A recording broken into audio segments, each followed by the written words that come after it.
안녕하세요. 전산회계 2급 제56회 기출문제 실기편 보겠습니다. 회사 이름은 보찜 상사입니다. 자, 문제 1번. 사업자 등록증이 제시되어 있고요. 회사 등록 메뉴 열어서 틀린 부분 고치면 되겠습니다. 자, 회사 등록 메뉴 열고요. 보찜 상사고 개인기업이다. 그러면 왼쪽에 있는 것은 다 맞다, 그죠? 오른쪽 것만 확인하면 되겠다. 화면을 약간 이렇게 이동하고 이제 하나씩 맞춰 보겠습니다. 자, 사업자 등록번호는 113021030 맞습니다. 그리고 대표자명은 김하늘, 기업 연월일은 2011년도 1월 20일 맞고요.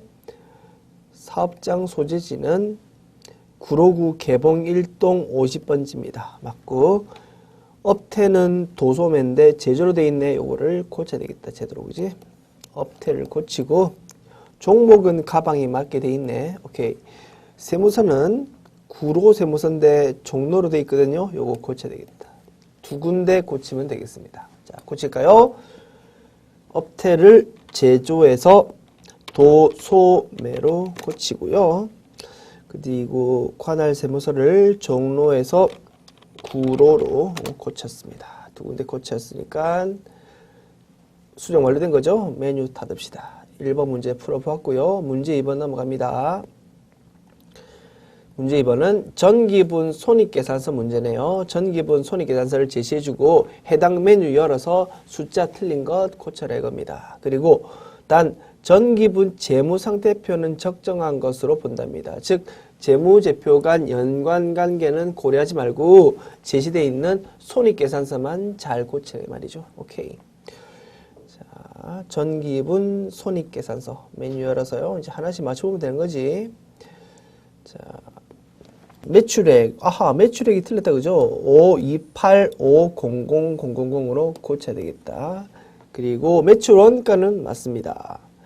그리고 판매비와 관리비 중에서 급여 맞고, 복리후생비 맞고, 여비교통비 맞고, 접대비 맞습니다. 수도강열비 맞고요. 세금과 공과가 동그라미 하나 빠졌다, 그죠? 그래서 6만원으로 되어 있는데, 이거를 60만원으로 고쳐야 되겠다. 감가상각비, 임차료, 보험료, 차량유지비, 소모품비까지 맞고요. 광고선전비가 아예 입력이 안 돼 있다, 그죠? 그래서 광고선전비도 추가로 입력해야 되겠다. 그리고 이자 수익, 자비익, 이자 비용, 기부금까지 모두 맞고요. 자, 이제 그러면 세 군데 고쳐야 되겠다라는 거 확인했습니다. 자, 세 군데 고칩시다. 자, 매출액 먼저. 매출액이 5000000 이렇게 고쳐져야 되고, 그 다음에 세금과 공과가 6만원이 아니고 600000으로 고쳐져야 되고, 그리고 광고 선전비가 아예 없으니까 새로 입력해야 되겠죠. 광고 선전비 불러와가지고 그 숫자를 적어주자. 800000으로. 그죠? 그리고 최종적으로 뭐 확인해야 됩니까? 당기순이익 확인해야 되겠죠? 자, 이렇게 계산되어 있는 당기순이익이 33530000인데 요거 문제에서 제시되어 있는 당기순이익하고 똑같죠? 오케이. 내가 맞게 잘 고쳤구나 라는 거 확인했습니다. 그러면 요 메뉴 닫으시면 되겠네요. 자, 문제 2번까지 풀어봤고요. 문제 3번 봅시다. 자, 문제 3번 그 중에서 첫 번째 문항. 보찜 상사의 거래처별 초기 2월 자료를 검토하여 수정 또는 추가 입력하랍니다. 외상 매출금과 외상 매입금에 대해서 해당 메뉴 열어서 고치면 되겠지. 거래처별 초기 2월 메뉴. 자, 먼저 외상 매출금입니다. 차익이 현재 80만원 돼 있으니까 뭔가 틀린 상태죠. 오케이, 고칩시다. 서울 가방이 520만원 맞고요. 대성 가방이 360만원 맞고, 올림 상사가 300만원이 아니고 380만원이죠. 380000 이렇게 고치면 차익이 이제 0 되었죠. 맞게 잘 고쳤구나. 그리고 외상 매입금요. 외상 매입금. 현재 차익이 있으니까 뭔가 틀렸다, 그죠? 고쳐보자. 세영 가방은 430만원, 고려 가방은 390만원. 요거 두 개 맞는데, 고운 상사께 아예 없죠. 그러면 새로 입력해야 되겠지. F2키 눌러서 고운 상사 이렇게 불러오고요. 숫자 적어주면 되겠다. 1500000 됐습니까? 자, 그리고 차액이 이제 0으로 된 거 확인할 수 있겠죠? 아하, 요것도 맞게 고쳤다 이거지. 오케이. 그러면 요 메뉴 다 드시고. 자, 두 번째 문항 볼까요? 문제 3의 두 번째 문항. 보찜 상사의 계정 과목 및 적요 등록 메뉴에서 판매비와 관리비의 복리 후생비 계정에 다음 내용의 적요를 등록하랍니다. 해당되는 계정 과목 찾아가지고 여기 대체 적요에 3번을 해가지고 이렇게 등록하면 되겠죠. 자, 계정 과목 및 적요 등록에서 판매비와 관리비라고 했으니까 계정체계에서 판매비와 관리비를 딱 클릭하면 조금 더 찾기 수월할 것이다. 그죠? 오른쪽 화면에 판매비와 관리비 계정 과목들이 쭉 나와 있는데요. 이 중에서 뭘 찾아야 된다고? 복리후생비 계정 과목 찾아야 되겠다. 복리후생비 계정 과목 811번 코드다. 그죠? 요거를 찾아서 대체 적요, 요쪽 있죠? 현금 적요 말고 대체 적요 여기에다가 3번 해가지고 뭐라고? 명절 선물 대금 지급 이렇게 제시된 대로 등록해달라고. 등록했죠? 끝났다 이겁니다. 그러면 메뉴 다 드시고 됐습니다. 그러면 문제 1번, 2번, 3번 풀이가 모두 끝났네. 자, 이제 문제 4번 일반 전표 입력 문제로 넘어가 봅시다. 첫 번째, 8월 10일 날 영남 상사에서 매출 대금으로 받아 보관 중인 약소금 400만 원이 만기가 도래해서 국민은행에 추심 의뢰했답니다. 그래서 추심 수수료 4만 원을 차감한 금액이 국민은행 보통예금 통장에 입금되었답니다. 뭡니까? 만기돼가지고 추심한 거죠. 그러면 수수료 비용이 나온다. 그것만 기억 떠올리면 되겠죠? 오케이. 입력 바로 합시다. 8월 10일. 일반적 변명 메뉴 열어서 8월 10일 날짜 입력한 다음에 대변 먼저 입력할까요? 대변에 받을 어미 자산이 감소가 일어나죠. 거래처는 어디라고요? 영남상사. 영남상사. 금액은 400만원. 4000000. 그리고 돈이 400만원 다 안 들어오고 수수료 떼고 들어오죠. 그래서 수수료 비용이 발생한다. 차변에 수수료 비용. 여러 가지 코드 번호가 있는데 이때는 800번대 코드라고 했죠. 그래서 831번 코드 요거를 적어준다.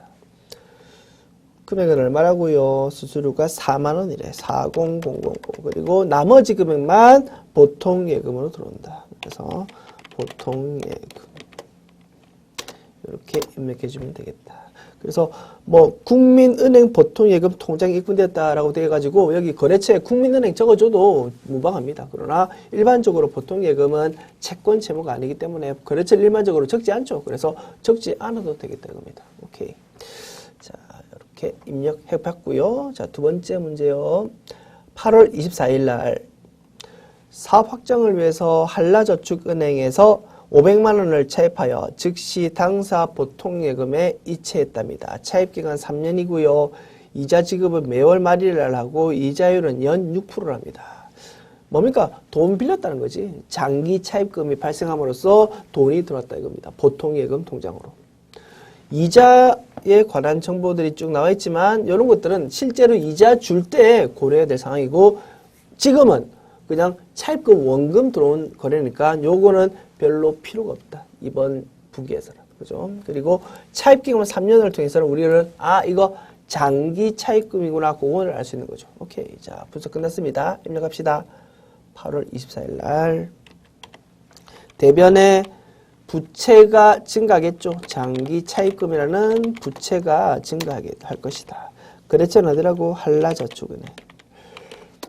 한라저축은행에 대한 장기 차입금 얼마요? 500만원. 5000000 여기에 증가하고 차변은 자산이 증가하겠죠. 보통예금에는 자산이 증가할 것이다.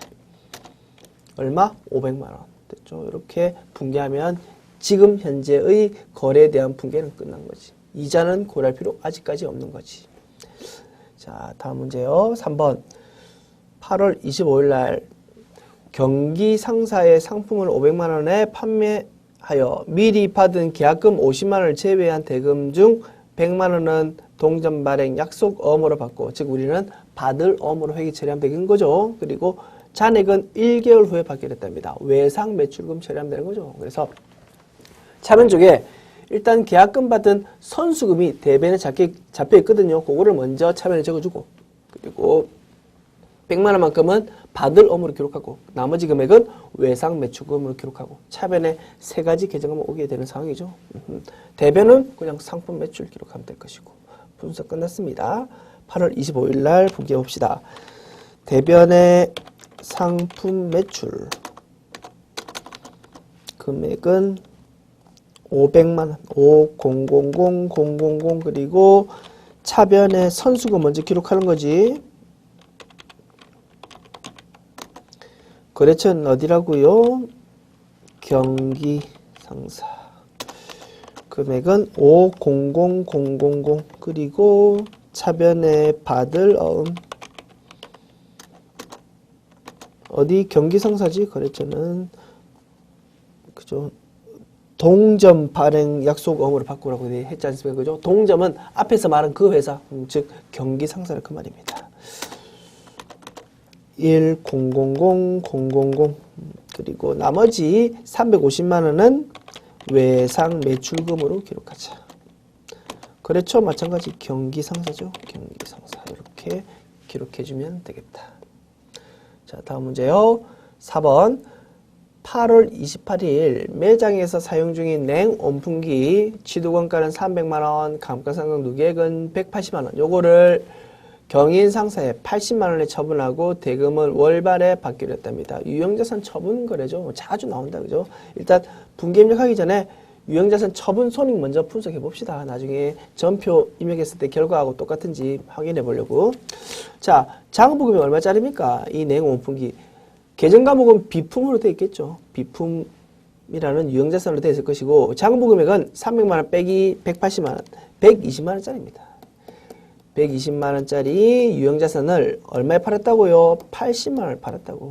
그러면 당연히 마이너스 40만원 나오죠. 즉 유형자산 처분 손실 40만원 나온다 이겁니다. 나중에 전표 입력하고 나서 결과를 나중에 확인해 보도록 합시다. 자, 입력 바로 할게요. 8월 28일. 자, 1단계 대변의 비품의 취득원가를 적어준다. 취득원가는 300만원. 300000. 2단계 차변에 그에 대한 감가상각 누계액을 적어준다. 감가상각 누계액 여러 개 코드 중에서 비품에 대한 거 그죠? 213번 코드 불러온다. 금액은 1800000. 그리고 3단계 차변에 받는 돈을 적어준다. 오늘 받은 게 아니고 대금은 월 말에 받기로 했으니까 아직 안 받은 거죠. 외상거래지. 그리고 요거 주된 영업 활동 아니니까 미수금이라는 계정과목을 처리한다. 거래처 어디라고요? 거래처는 경인상사. 이렇게 적어준다. 금액은 얼마에 팔았다고 했습니까? 80만 원에 팔았다. 800000. 그리고 마지막 단계는 대차 차익을 보고 유형자산 처분 손익을 기입한다. 그죠? 대차 차익이 현재 마이너스면 대변이 더 큰 상태죠. 그러면 차변이 뭔가 숫자 부족하니까 차변에 적어준다. 차변에 적어주는 거니까 수익이 아니고 비용이겠죠. 그러니까 유형자산 처분 손실이다. 그 금액은 40만 원이다. 유형자산 처분 손실 40만 원. 우리가 이거 전표 입력하기 전에 분석했던 결과와 똑같은 거죠. 전표 입력 내가 잘했다 이겁니다. 유형 자산 처분 손실 40만 원 적어주죠. 이렇게. 그렇게 하면 입력 완료. 다음 문제요.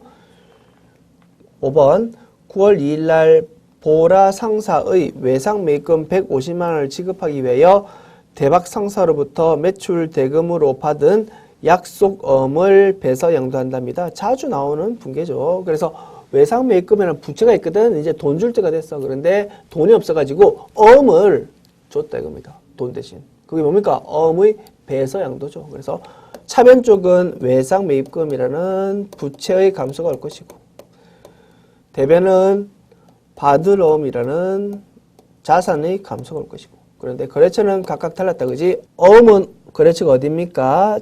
대박 상사가 거래처죠. 대박. 그리고 외상 매입금은 어디? 보라 상사가 거래처죠.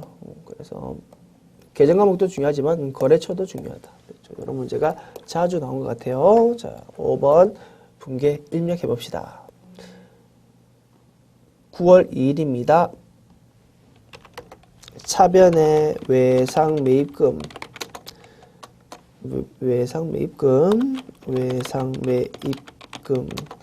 여기는 보라 상사고요. 금액은 150만원, 1500000. 그리고 대변에는 밭을 어음,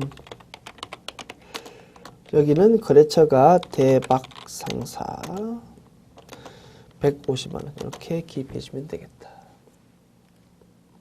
다음 문제요. 6번 10월 10일 3일 카드사의 청구에 의해 회사의 전월 카드 사용액 80만원이 당사 보통예금에서 인출되었답니다.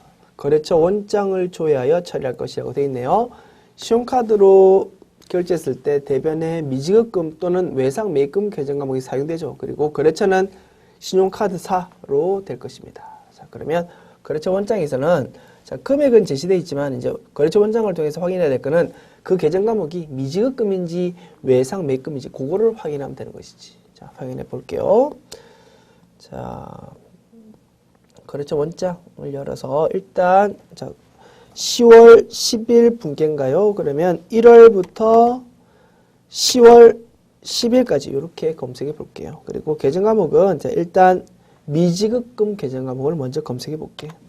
미지급금 이렇게 검색해 보고 거래처는 어디로? 3일 카드사로 996052네 이렇게 검색해 보자 이겁니다. 아하, 잔액이 80만원 있네. 대변에 80만원이 생겼고 요거 자세한 내역은 더블 클릭하면 확인할 수 있죠. 더블 클릭해 봅시다. 보니까 9월 1일 날 요거 다시 더블 클릭하면 밑에 전표 내용까지 나오죠. 아하, 복리후생비를 카드로 결제했다 이겁니다. 그래서 차변의 복리후생비, 대변의 미지급금, 3일 카드에 대한 미지급금 이렇게 회계처리가 됐었다 그지. 9월 1일 날. 9월 달에 신용카드 결제한 거 맞다 그지? 그래서 그 대금 80만 원을 이제 10월 10일 날 결제한다 이겁니다. 아하, 80만 원이 미지급금으로 그리고 거래처는 3일 카드로 이렇게 회계 처리되었었구나. 확인했죠? 그러면 미지급금이라는 계정을 확인한 겁니다. 그리고 참고로 외상 매입금도 한번 검색해 볼까요? 외상 매입금. 자, 요거 검색해 보니까 없다라는 겁니다. 아하, 미지급금이었구나. 이렇게 확인할 수 있고, 참고로, 자, 우리 거래처 원장은 조회할 때 계정 과목을 하나씩 조회할 수 있는데, 여러 개의 계정 과목을 거래처 위주로 동시에 조회할 수 있는 메뉴가 거래처별 계정 과목별 원장이라는 거였다고 했습니다. 요거 우리 조회 문제에서 사용하지 않기로 했죠. 왜냐하면 요거로 풀 수 있는 거 전부 다 거래처 원장으로 풀 수 있기 때문에. 그런데 이제 참고로 한번 소개해 볼게요. 요 메뉴로도 방금 그 사항을 조회해 볼 수 있습니다. 자, 기간을 1월 1일부터 10월 10일까지로 하고요. 계정 과목 이거는 전부 다 가능하다고. 그래서 전부 다 이렇게 조회해 버리고요. 자, 거래처는 3일 카드만 불러오자고. F2 해가지고 3일 카드 99600 이렇게만 조회해 보자 이겁니다. 그러면 3일 카드에 대한 채권 채무가 전부 다 나타나는데 여기 보니까 only 미지급금밖에 없다는 거지. 그리고 더블 클릭하면 다시 상세가 볼 수 있거든요. 이렇게 아, 미지급금 밖에 없구나. 3일 카드에 대해서는 그 금액은 80만 원이거나 이렇게 조회할 수도 있습니다. 됐죠? 자, 이제 우리가 이렇게 조회를 통해서 미지급금이라는 계정 과목으로 처리됐다. 그 금액은 80만 원이다. 이거 확인했으니까 이제 회계 처리합시다. 10월 10일 날 분계로 10월 10일 분계로 자, 대변에 미지급금 있지? 차변에 적어가지고 없애준다고. 부채 감소. 미지급금 어디에 대한? 3일 카드에 대한 금액은 800000, 그지? 그리고 대변에는 뭘로 결제했다고? 보통예금에서 인출됐다고 했으니까 대변에 보통예금 이렇게 적어주면 되는 거지. 됐죠? 입력 완료. 다음 문제요. 11월 14일 날 성수기를 맞이하여 상품 포장을 위해 일용직 근로자 5명을 일당 5만 원에 고용해서 25만 원을 현금으로 지급했답니다. 차변에 어떤 계정을 쓰면 될까요? 잡급이라는 계정을 쓰면 되겠죠. 일용직이니까. 자, 11월 14일 날. 차변의 잡급이라는 개정 과목 800번대 코드 써야 되겠죠? 판매비와 관리비에 해당하는 800번대 코드. 그리고 그 금액은 5만원, 자, 봅시다. 5명이고, 일당 5만원이니까, 5만원 곱하기 5 하면 되겠죠. 5만원 곱하기 5 하면요, 25만원 나옵니다. 그래서 250,000 이렇게 기록하고, 대변에는 현금으로 지급했다고 했죠?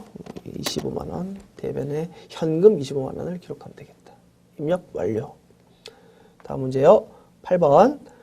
11월 15일 날 영업용 트럭의 자동차세 10만원과 사장 개인 승용차의 자동차세 6만원을 현금으로 납부했답니다. 단 기업주의 개인적 지출은 인출금 계정으로 처리한다. 뭐 이런 단서가 없더라도 우리는 인출금 계정을 쓰는데 그죠? 오케이. 자, 그러면 회사 입장에서 대변에 현금 16만원이 기록된다. 현금 16만원 나왔습니다. 그런데 회사와 관련된 부분은 그 중에서 10만원밖에 없는 거지. 그래서 10만원은 회사의 자동차세니까 세금과 공과로 처리되는데 나머지 6만원은 그냥 회사 주인이 자기 개인적 용도로 돈을 뽑아간 것으로 보는 거죠. 그렇기 때문에 인출금 계정 과목으로 처리한다 이거지. 차변에 6만원만큼은. 분석 끝났죠? 입력합시다. 11월 15일 날 대변에 현금 16만원 기록됩니다. 160000 자산의 감소가 이루어진 거지. 그리고 차변에 그 중에서 10만원만큼은 세금과 공과 맞습니다. 800번대 코드죠. 회사의 비용 맞거든.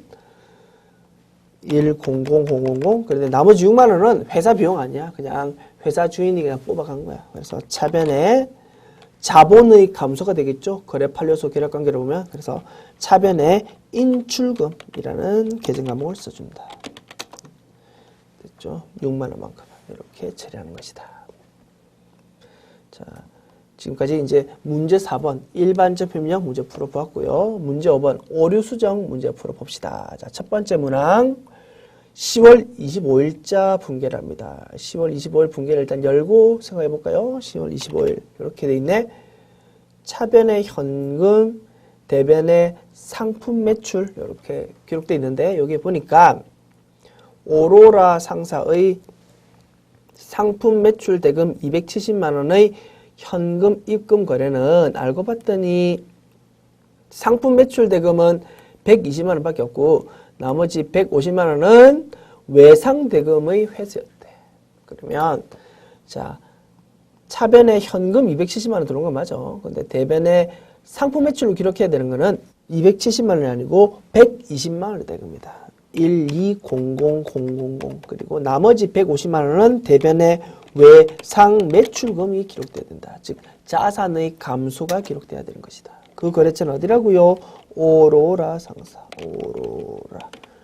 그렇죠? 이렇게 기록돼야 되겠다. 됐죠. 수정 완료.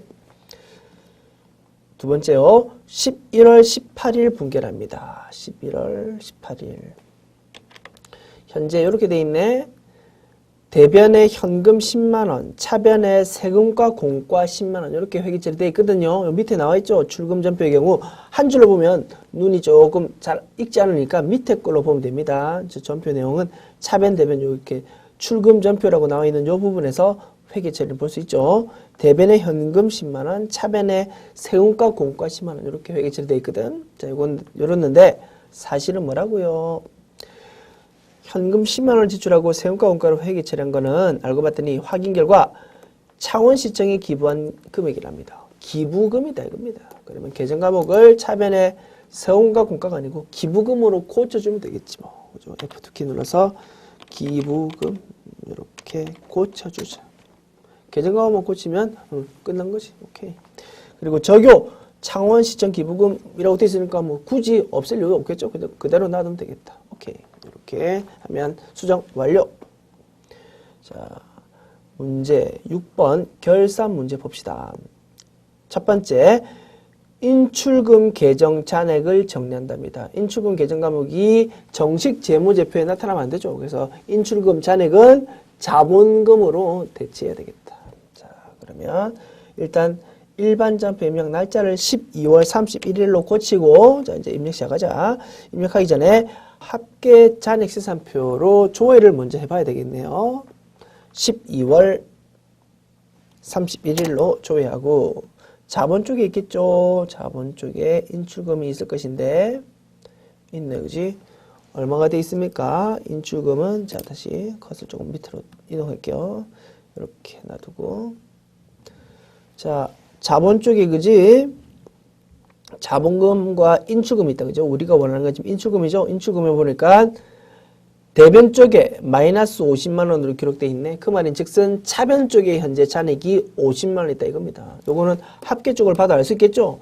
총계적 원장에서 차변 쪽에 50만 원이 인출금이 기록되어 있는 것이다 이겁니다. 그리고 더블 클릭하면 전표 내용까지 볼 수 있다고 했습니다. 더블 클릭하면 이렇게 상세 내용이 나와 있고 두 건이네, 그지? 1월달과 11월달 두 건에 있어서 차변 쪽에 이렇게 금액이 기록됐었다. 더블 클릭하면 전표 내용 볼 수 있습니다. 그래서 1월 1일 날은 현금으로 뽑아갔고요.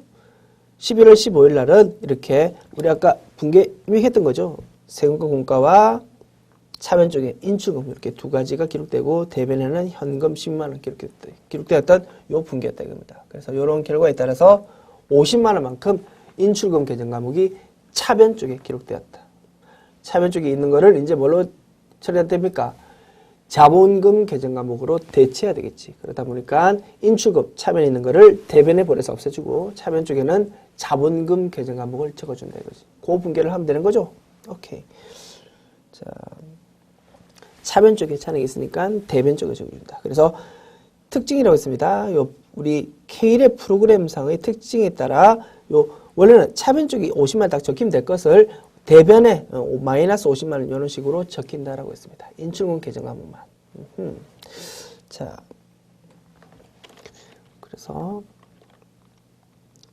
인출금 차변 쪽에 있는 거를 대변으로 보내야 되겠죠. 대변에 인출금 그리고 금액은 500000 그리고 차변에 자본금 이렇게 적어주면 되겠다. 거래 판례수의 기락관계로 분석해 보면 대변에는 자본의 증가, 차변에는 자본의 감소, 뭐 그런 식으로 우리가 이해할 수 있는 거죠. 오케이.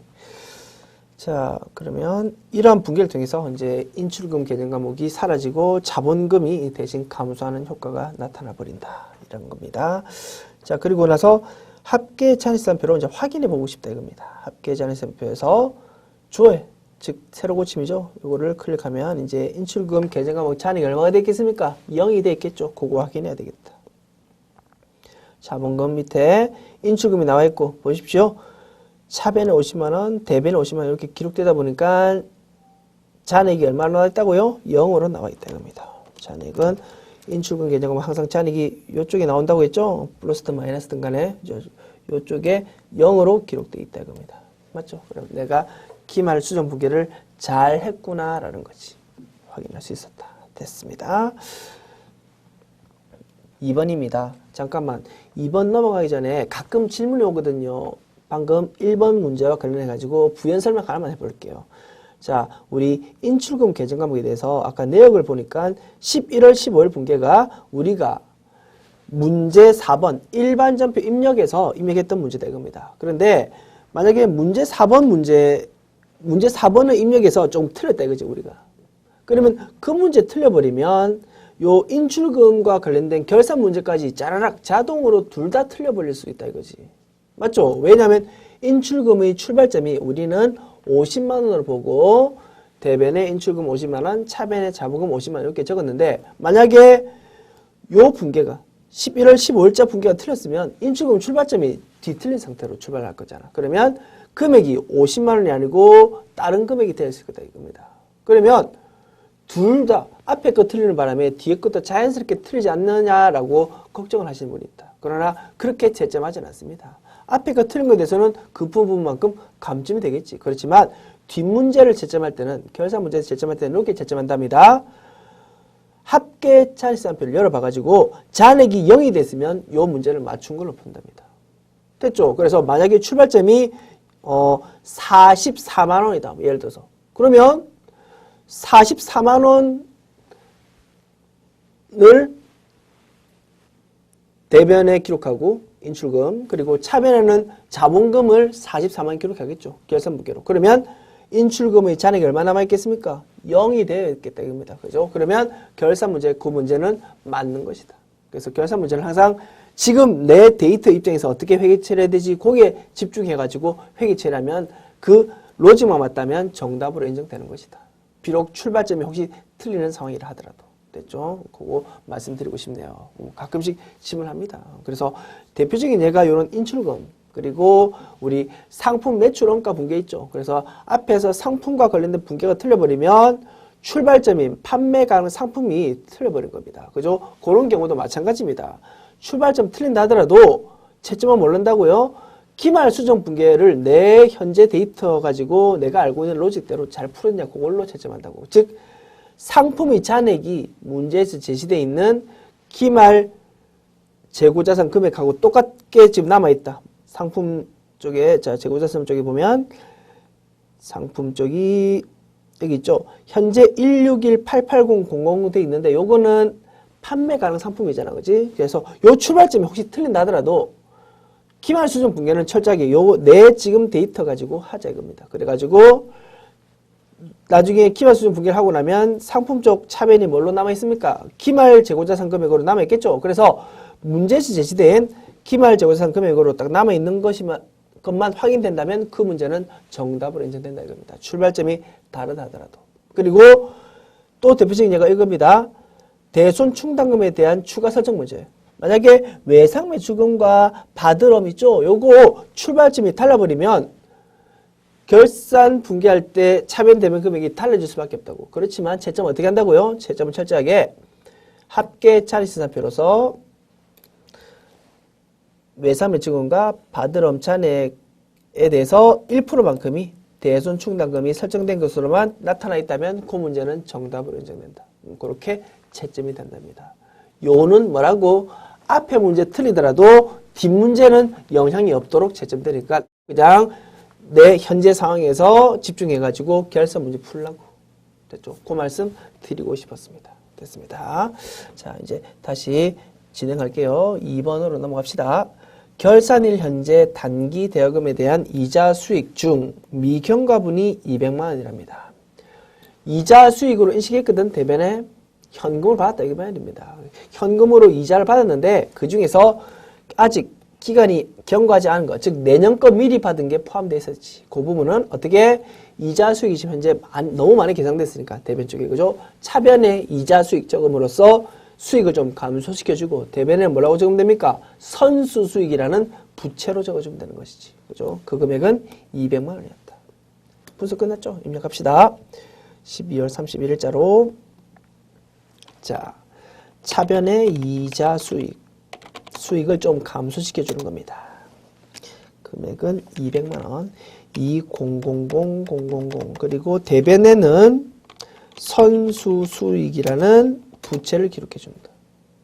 됐죠?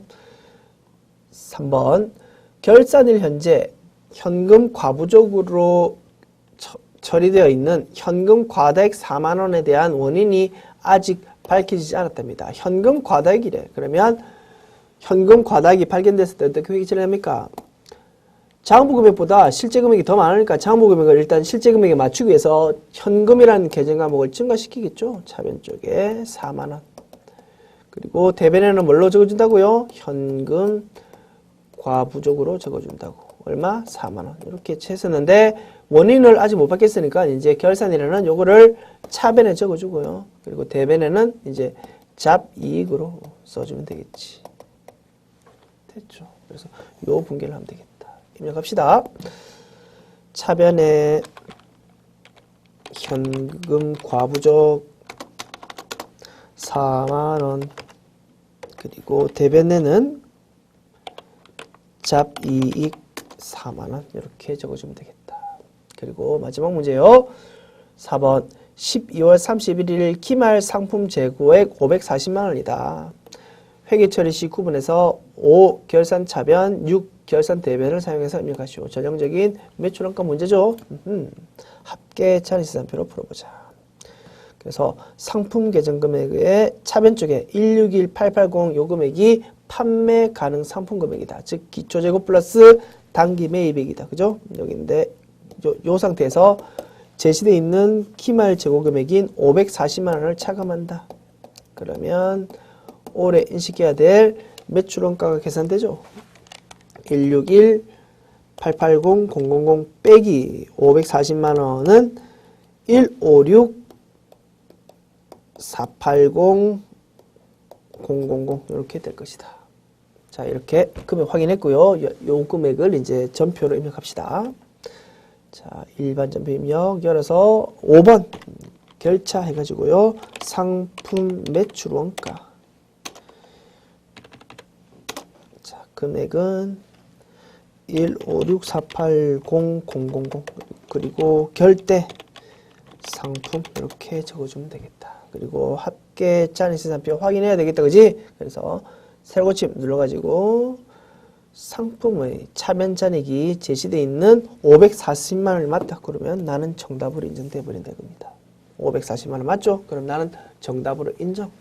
이렇게 채점된다. 자, 그러면 이제 메뉴 닫으시고요. 이제 새로운 마음으로 주어의 문제를 풀어보도록 합시다. 문제 7번입니다.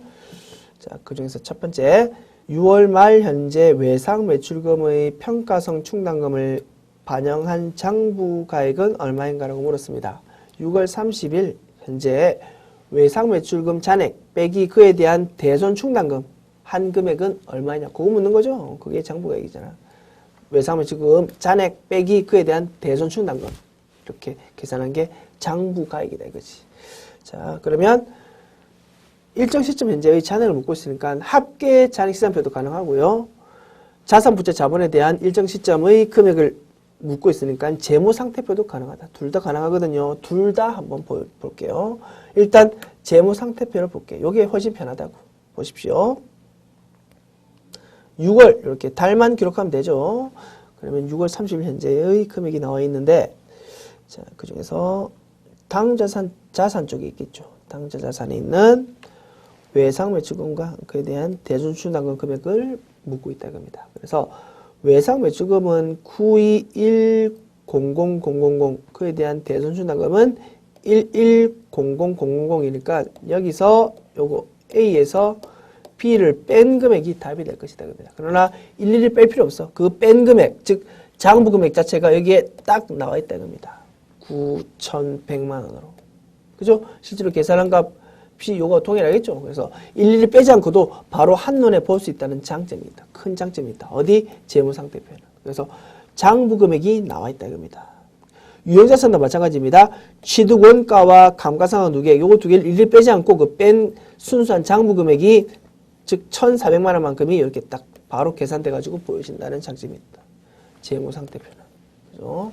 그래서 요 재무상태표 메뉴가 요 답 찾기는 훨씬 편한 메뉴일 것이다. 일단 답은 뭐라고요? 9,100만 원이라고. 자, 요거를 합계 잔액시산표로 한번 확인해 볼게. 합계 잔액시산표 언제 현재로? 6월 30일 현재로 줘야자고. 자, 이렇게 보면 화면이 조금 다르죠, 생긴 게.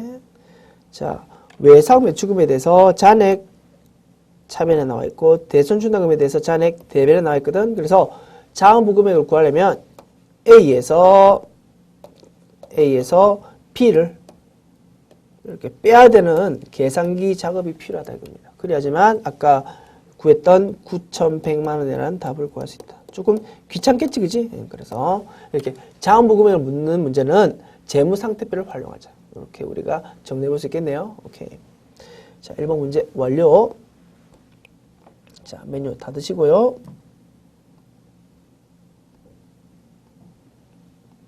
2번 봅시다. 상반기, 즉 1월부터 6월 중 상품 매입액이 가장 많은 달은 몇 월이며 그 금액은 얼마인가라고 물었네요. 자, 달별로 차변 대변 집계되어 있는 총계정 원장이 제일 편하겠죠. 그래서 가장 많은 달, 가장 작은 달 이렇게 물으면 총계정 원장을 보자. 그래서 상품 매입액을 물었으니까 상품 계정 과목에 대해서 조회해보면 되겠죠. 총계정 원장을 열고요. 1월부터 6월까지로 기간을 설정하고 6월까지요. 기간 설정하고 계정 과목은 상품을 보자.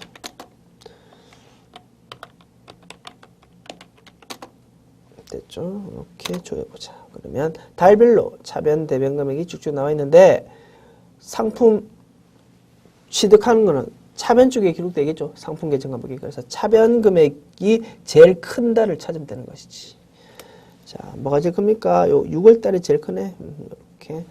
그래서 원하는 답은 뭡니까? 상품 매입액이 가장 많은 달은 몇 월이며 그 금액은 얼마인가라고 물었죠. 그러면 가장 많은 달은 6월이고 그 금액은 3610000입니다. 이렇게 답을 하면 되겠다. 두 가지를 답을 해야 됩니다. 6월 그리고 361000001 이렇게 됐죠? 이렇게 답을 찾으면 되고 상세액을 이제 참고로 볼까요? 우리 상세액은 더블 클릭하면 볼 수 있다고 했죠? 더블 클릭하니까 이렇게 상세액까지 볼 수 있겠더라. 더블 클릭하면 전표 내용도 볼 수 있습니다. 그래서 건수는 참고로 이렇게 5건이었고 그 쭉쭉 내려가면서 이렇게 전표 내용을 보면서 상품 상계 맞구나 이렇게 확인해 보시면 조금 더 자신감 있게 우리가 답을 쓸 수 있겠다 이것이. 요 5건 모두가 상품을 매입한 거 맞구나. 됐죠? 확인할 수 있겠죠? 이렇게 답을 구했다. 됐습니까? 자, 다 드시고, 자, 메뉴 다 드시고 마지막 3번 문제 봅시다. 상반기 1월부터 6월 중 복리후생비의 지출이 가장 많은 월과 가장 적은 월의 차이 금액은 얼마인가? 가장 많은 월, 가장 적은 월 이렇게 묻는다. 총계정 원장이 제일 편하죠. 월별로 차변, 대변 집계해 주니까. 그죠?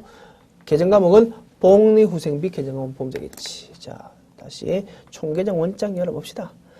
자, 기간은 1월부터 6월까지로 이렇게 조회하고요. 계정 과목은 복리후생비라고. 코드 번호는 800번대죠. 그래서 811번 코드를 불러온다. 비용이니까 차변 쪽에 기록되겠죠. 그래서 자, 차변에 기록되어 있는 금액이 제일 큰 달, 3월달이 제일 크네. 그죠? 그리고 제일 작은 달, 1월달이 제일 작죠. 요 두 금액의 차이를 답으로 쓰면 되겠다. 1040000 빼기 320000 하면요 72만원 나오거든. 그래서 차이 금액은 얼마인가 라고 물었으니까 72만원입니다. 이렇게 숫자로 답을 쓰면 정답. 됐죠? 그리고 1040000과 320000이 실제로 접대비 지출인지는 당연하겠지만 비용에서 차변에 기록되니까 해당 지출 맞겠죠? 당연하겠지만 더블 클릭하면 상세 내용을 보아서 조금 더 자신감 있게 답을 쓸 수도 있겠다. 됐습니까? 보니까 전부 다 복리후생비 지출 맞구나. 그리고 이것도 더블 클릭하면 상세 보시죠. 전부 다 복리후생비 지출 맞구나. 이렇게 자 이렇게 내려가면서 전부 다 복리후생비 지출 맞구나. 이렇게 확인해 볼 수 있겠다. 입니다.